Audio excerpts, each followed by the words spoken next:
PM Kisan పథకం అంటే ఏమిటి? చిన్న మరియు సన్నకారు రైతులకు ఆర్థిక సహాయం అందించడానికి కేంద్ర ప్రభుత్వం పీఎం కిసాన్ సమ్మాన్ నిధి యోజనను ప్రారంభించింది. ఈ పథకం కింద అర్హత కలిగిన రైతులు ప్రతి సంవత్సరం 6,000 రూపాయలు పొందుతారు. ఒక్కో విడతకి 2,000 రూపాయలు చొప్పున 3 విడతలుగా విభజించబడింది. ఎందుకు? ఎలా? రైతులు వారి రోజువారీ ఖర్చులను నిర్వహించడానికి విత్తనాలు, ఎరువులు మరియు ఇతర వ్యవసాయ అవసరాలను కొనుగోలు చేయడానికి సహాయపడుతుంది. డైరెక్ట్ బెనిఫిట్ ట్రాన్స్ఫర్ డీబీటీ వ్యవస్థ ద్వారా డబ్బు నేరుగా రైతుల బ్యాంకు ఖాతాలకు పంపబడుతుంది. పీఎం కిసాన్ 21వ విడత.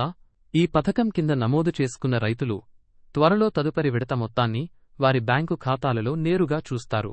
21వ విడత నవంబర్ 2025 మొదటి లేదా రెండవ వారంలో జమ చేయబడుతుంది.